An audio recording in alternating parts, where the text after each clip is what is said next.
10 เมษายน 2568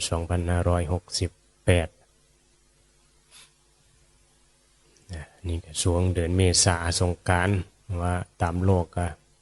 ฤดูร้อนแต่มันก็มีพายุเนาะมีความบ่คือเก่าหั่นล่ะแต่ละปีว่าร้อนก็ยังมีฝนมีหนาวเปลี่ยนแปลงไป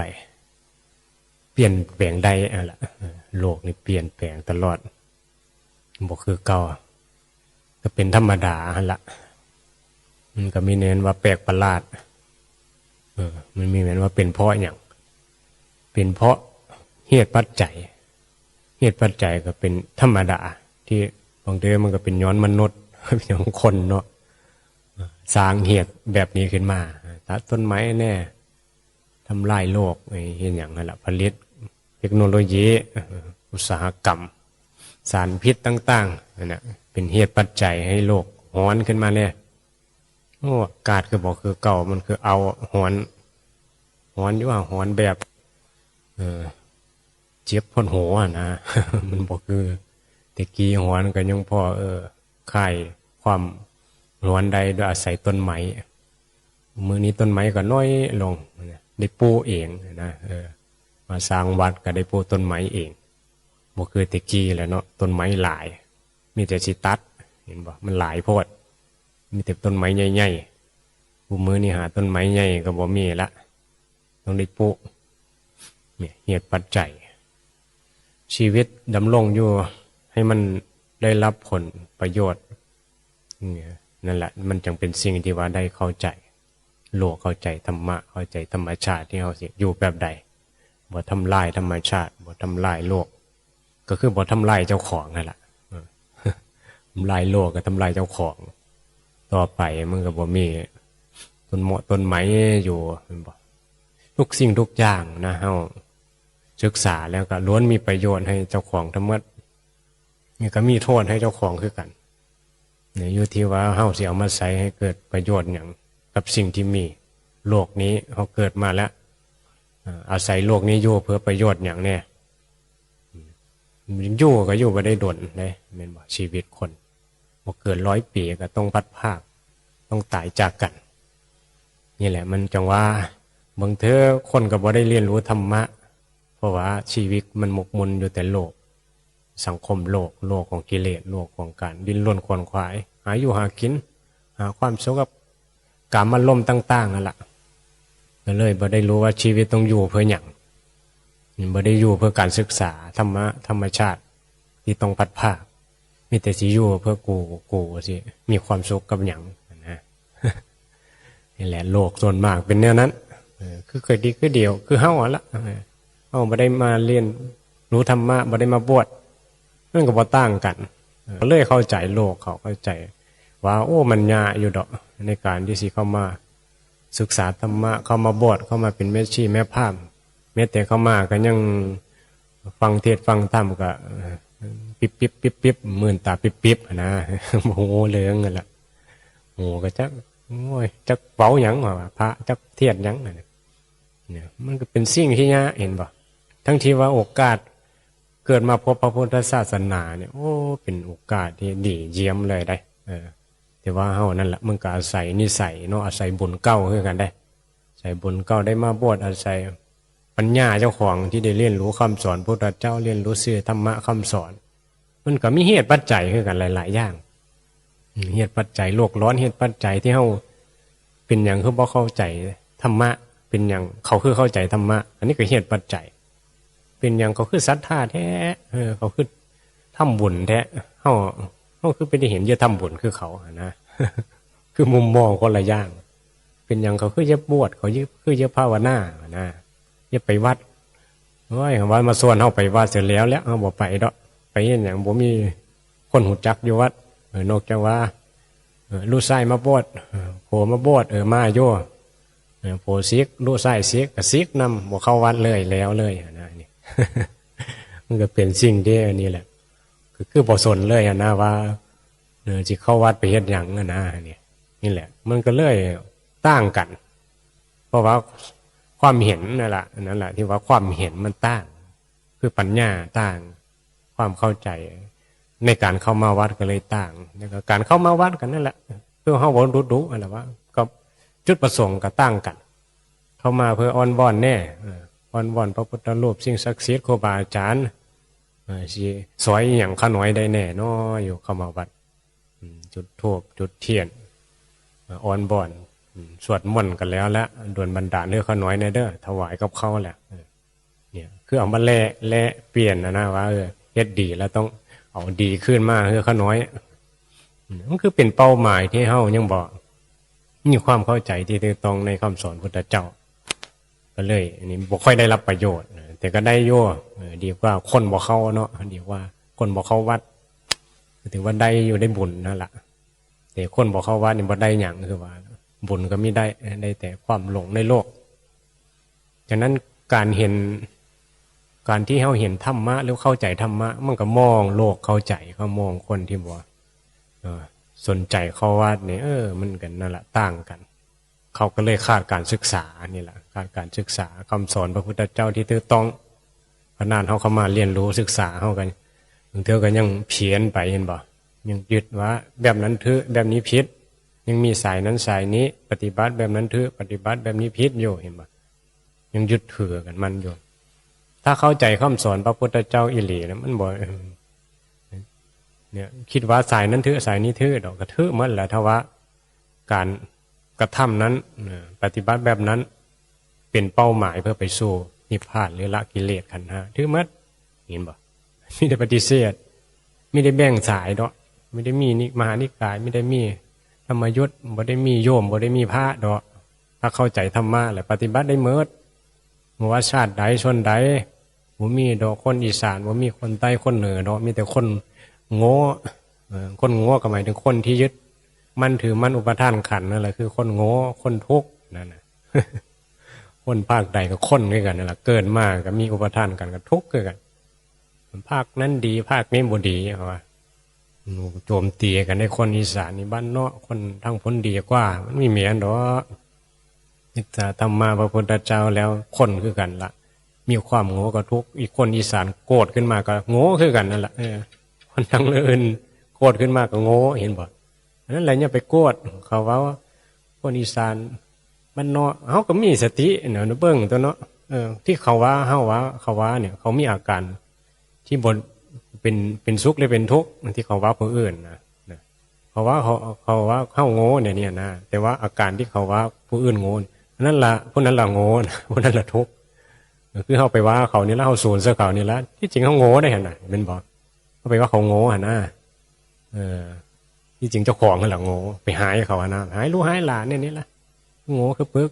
หรือว่าบางคนก็ว่าเจ้าของจบปริญญาแล้วก็มาว่าพ่อแม่นี่โอ้ยหัวโบราณโง่เพราะว่าอันนี้แหละคนโง่เนี่ยนี่แหละจบสูงอยู่แต่ว่าบ่เห็นว่าพ่อแม่ส่งเจ้าของนั่นแหละเรียนจบสูงก็ยังว่าเราแม่โง่เพื่อเอาความรู้ทั้งโลกมาวัดเป็นว่าความรู้ทั้งโลกนี่มันดีมันเก่งนะมันนี่แหละคือความฉลาดแท้จริงแล้วความโง่ก็คือความทุกข์ในใจในภาษาธรรมแล้วนะเห็นปะมันไม่ได้แม้ว่าโง่บ่มีความรู้ในการเรียนจบสูงแบบมัธยมปริญญาอนุบาลนะประถมนะเรียนจบชั้นใดมาป่วยอยู่ในประถมป .6 ว่าโง่เพราะว่าปริญญานี่ฉลาดกว่าแล้วพอโลกเขามีความรู้ทั้งโลกในเรื่องวิชาการต่างๆนั่นมันไม่ได้เหมือนว่าวัดกันได้ว่าเจ้ามีความรู้สูงเจ้าสิมีความสุขนั่นคือโง่อยู่หั่นล่ะยังโกรธอยู่ก็ยังโง่อยู่ถ้าจบปริญญายังผูกคอตายได้ยังผิดศีลได้หั่นล่ะเห็นบ่ช้ำโสได้เหมือนว่าเป็นด็อกเตอร์แล้วสิบ่โกรธเป็นด็อกเตอร์แล้วสิบ่ทุกข์แห้งทุกข์บ่ฮู้ธรรมะดังนั้นเข้าใจให้ถูกต้องว่าการมาเรียนรู้ธรรมะคำสอนพุทธเจ้าเนี่ยเพื่อละความโง่ความหลงในจิตใจที่บ่ต้องไปเปรียบเทียบกับไผดอกนะเขามีเหตุปัจจัยมาในนี้ทุนเข้ามาในนี้บ่ได้เรียนสูงเขาก็สามารถที่รวยได้คนส่วนมากเขาเป็นเศรษฐีเขาก็ไม่ได้เหมือนว่าเขาจบสูงแต่เขาอาศัยความขยันมั่นเพียรอาศัยความอดทนต่อสู้รู้จักประหยัดอดออมรู้จักใส่ในสิ่งที่ควรใส่ให้เกิดประโยชน์พระเจ้าสอนไว้หมดแหละ การเลี้ยงชีพชอบอาชีพชอบมันเนี่ยแค่อยู่กินนี่อีหลีได้ถ้าเฮาหามาแสวงหาอยู่หากินนี่มันอยู่ได้หมดชีวิตคู่มืออันนี้มันเอามาเลี้ยงกิเลสตัณหาไอ้สิ่งที่ควรบ่ซื้อก็ซื้อสิ่งที่ควรบ่บ่เฮ็ดบ่เอามานะบ่จำเป็นนะก็ไปซื้อมาใส่นะเห็นบ่ประดบประดานะอันนี้แหละมันคือเสื้อผ้าบางทีเอาก็เอาแบบธรรมดาก็เสื้อได้แล้วแม่นบ่แต่ว่าบ่ได้ต้องใส่เสื้อผ้ายี่ห้อแพงๆเห็นบ่รถก็บ่สมฐานะเจ้าของนะไว้ง่ายๆคือจะอวดล่ะเงินบ่มีก็จะอวดบ่มีเงินหลายก็ยอมเป็นหนี้ว่าซื้อรถกระบะเอามาอวดนะทั้งที่ว่าบ่ได้จำเป็นนะบ่ได้คือบ่มีจำเป็นว่าต้องใช้รถเพื่อหยังนะถ้าเพื่อว่าเฮาเอารถกระบะมาเฮ็ดการค้าการขายก็ควรสิเอาออกมาโยแม่นบ่อันนี้บ่ได้ออกมาแล้วก็มาจอดไว้ไม่ได้ใช้เอามาอวดนะเอารถมาอวดอันนี้มันเป็นเหตุที่ว่านี่แหละบ่ฮู้จักใช้ชีวิตคือถ้ามีแล้วมีคนส้มแม่นบ่เจ้าของก็สิว่าดีมีความสุขว่าเจ้าของมีนะบ่ธรรมดาแล้วมันหลงนะที่จริงฉะนั้นแหละธรรมะเนี่ยก็คือการจู้แบบพอดีถามสมฐานะเจ้าของนะโอ้ยฐานะเอาซ้ำนี้แล้วก็เอาอย่างที่มันจำเป็นมาใช้ให้มันเกิดประโยชน์ดีกว่าบ่จำเป็นที่จะต้องไปดิ้นรนขวนขวายมีคือเขาก็ได้เพราะว่าชีวิตมันมีความสุขได้ด้วยการเนี้ยมีอาหารกินมีที่อยู่อาศัยมันบอกมันต้องทำงานนั่นแหละคนอยู่ในโลกก็ต้องมีอาชีพมีการงานที่ต้องทำแต่ว่าอาชีพการงานที่ทำแล้วนี่มันเบียดเบียนคนบ่ผิดศีลบ่ก็โทษตัวตนเองก็โทษก็ผู้อื่นบ่นะ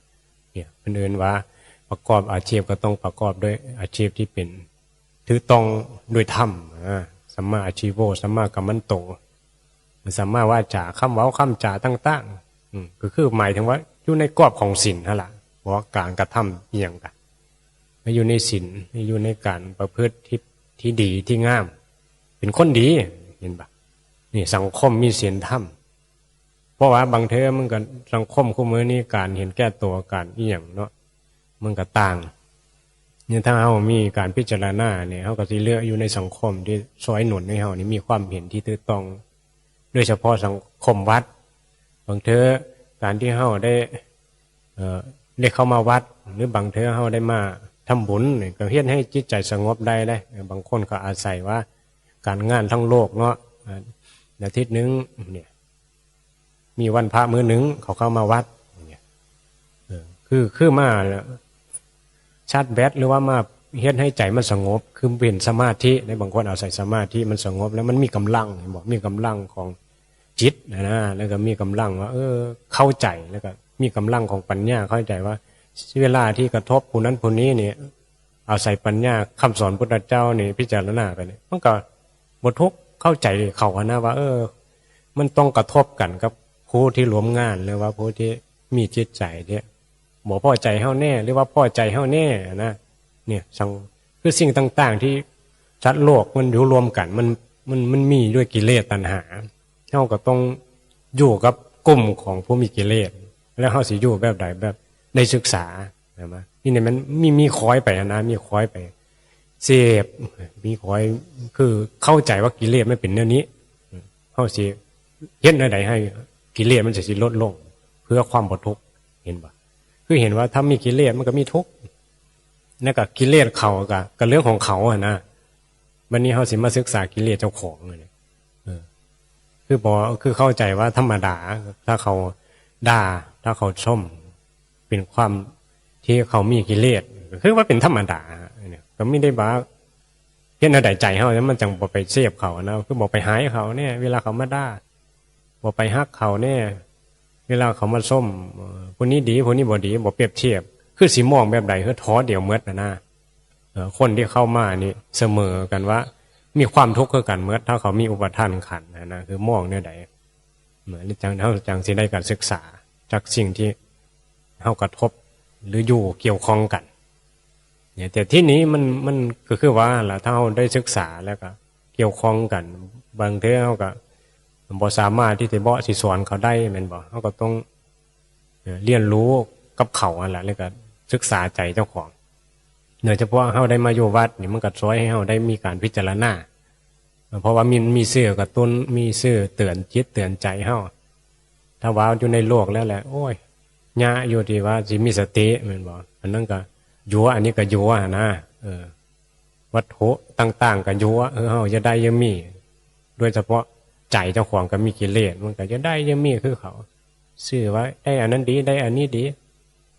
อันนี้ดีกว่าอันนั้นดีกว่ามันก็เพิ่มความยากขึ้นไปเรื่อยๆได้อันเก่ามันบ่ดีแล้วเอาอันใหม่ไปเรื่อยๆอย่างนะ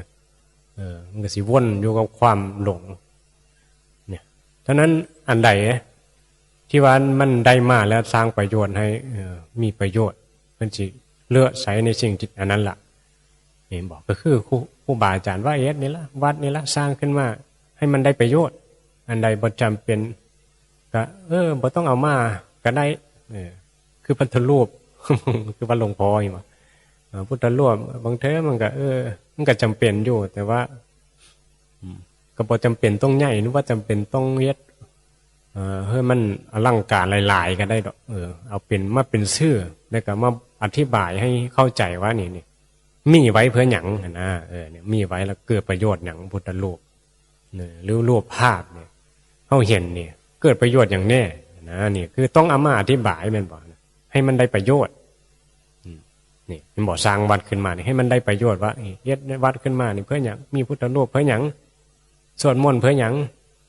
มาฟังธรรมเพื่อหยังนี่นั่งฟังนี่ได้ประโยชน์หยังน่ะเห็นบ่เฮาก็ต้องเรียนรู้เห็นบ่เมื่อเข้าเรียนรู้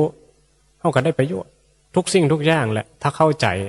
ในการเรียนรู้แล้วก็ให้เจ้าของเนี่ยศึกษามันก็ได้ประโยชน์การงานต่างๆคือกัน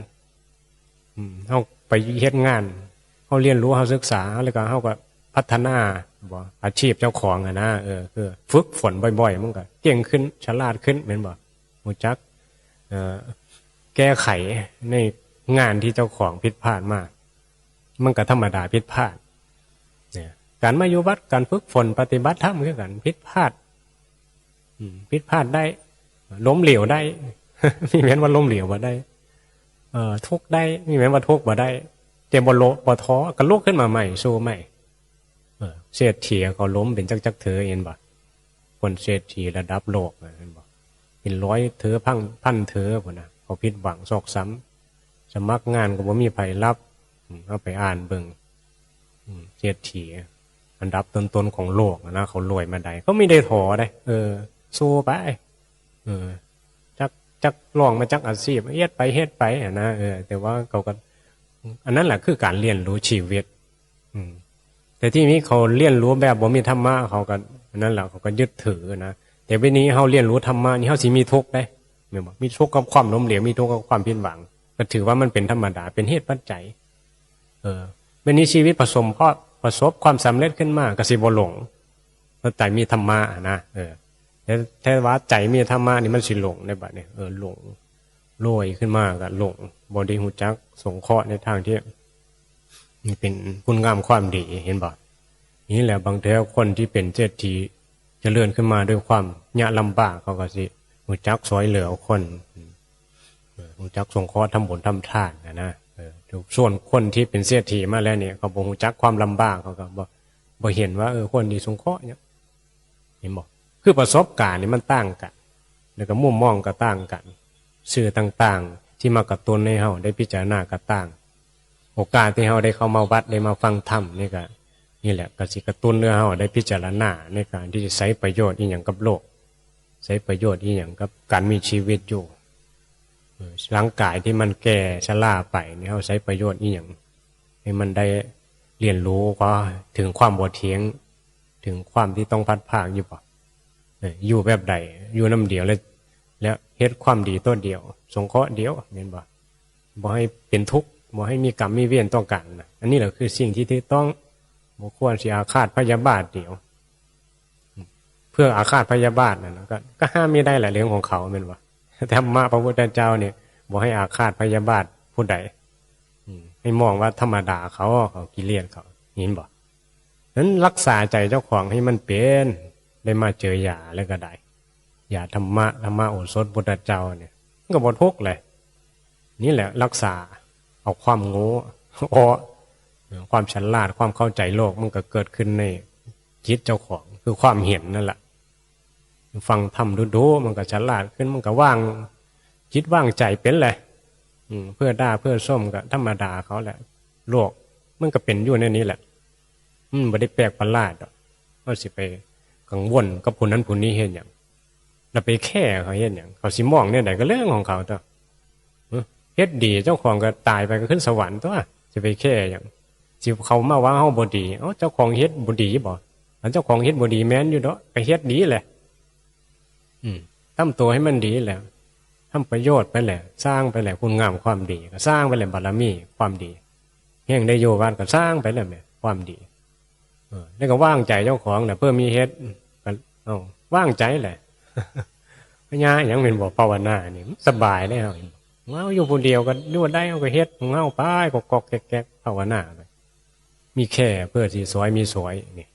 เขารักธรรมนี่แหละนั้นเหตุปัจจัยเพื่อมาสวยก็ก็เขาก็เห็นประโยชน์เห็นบุญเห็นสิ่งที่มันมีความสำคัญกับบุญเขาอีกก็เรื่องของเขาเห็นบ่เขามาทำบุญกันเขาก็เป็นแค่ซื่อกับตัวให้เขาทำบุญทำความดีว่านี้นะพระพุทธเจ้าเฮ็ดสอนมาในนี้เฮ็ดวัดขึ้นมาก็เพื่อว่าเผยแผ่คำสอนเพิ่นให้คนนี้อยู่ในใดได้จังได้การศึกษาและอุปทานครับมันยังมีคำสอนที่มันเป็นระดับโยบุญกุศลก็เป็นสิ่งที่ดีนั่นแหละก็คือการสงเคราะห์แต่ว่าสิ่งสำคัญคือการศึกษาจิตใจนะความยึดมั่นถือมั่นในใจเนี่ยเราเป็นทุกข์กับความฮักเป็นทุกข์กับความโกรธเป็นทุกข์กับความหลงนี่นะกิเลสนั่นแหละความหมายคือกิเลสในใจเฮามีอันนั้นเฮ็ดในไหนมันจังกิเลสลดลงนี่แหละต้องเอาธรรมะเข้าไปเรียนรู้ศึกษาเดี๋ยวหมู่ใดบ่มีธรรมะมันก็หลงในโลกนั่นแหละเต็มทีเอาจริงเอาจังเขารวยกว่าก็อิจฉาเขาเอาจนกว่าก็ดูทั่วเขาหนะนี่แหละเฮียนปัจจัยคนต่างกันแต่ที่นี้เขามาเข้าใจธรรมะเนี่ยบ่ดูทั่วไผบ่อิจฉาไผคนรวยเขาก็บ่อิจฉาคนจนเขาก็บ่ดูทั่วมีแต่ความสงสารเขาสงสารหยังสงสารได้เศรษฐีกับบางเด้อก็เพราะว่าอย่างเศรษฐีบ่ฮู้ธรรมะเขาก็สิโกรธเขาก็สิทุกข์นั่นล่ะเนี่ยกลายเป็นว่าอีตนเขาได้ล่ะมีแต่แม่นอิจฉาเขาได้ เหมือนแม่นอิจฉาเศรษฐีได้หนังรถเบนซ์เนี่ยแม่นบ่ยันได้ทันเศรษฐีจังสิฮู้ธรรมะคนทั้งหลายคนงามคนหล่อบ่ได้อิจฉาเขาคนงามคนหล่อโกรธขึ้นมาก็ทุกข์ได้โกรธขึ้นมาก็โง่หั่นล่ะเห็นบ่ถ้าผู้ใดหูธรรมะว่าอย่าจกเศรษฐีคนขี้ร้ายคนหล่อคนงามหูธรรมะเขาก็บ่ทุกข์เห็นบ่เข้าใจกิเลสในใจเจ้าของนี่แหละเรื่องธรรมะมันสำคัญถ้าว่าแล้วแต่ดอกว่าผู้ว่าบอกมีความเข้าใจธรรมก็บ่เห็นความสำคัญของธรรมะดอกว่าสิเห็นว่าอื่นสำคัญกว่าหั่นล่ะเห็นว่าเงินทองว่าล่ะคือพระเจ้าเนาะเงินทองในเงินแล้วก็ว่ามีความสุขเพราะว่าเงินนี่เอามาซื้อกามได้ซื้อในสิ่งที่กูพอใจนะเห็นบ่เขาก็ว่าเขาสุข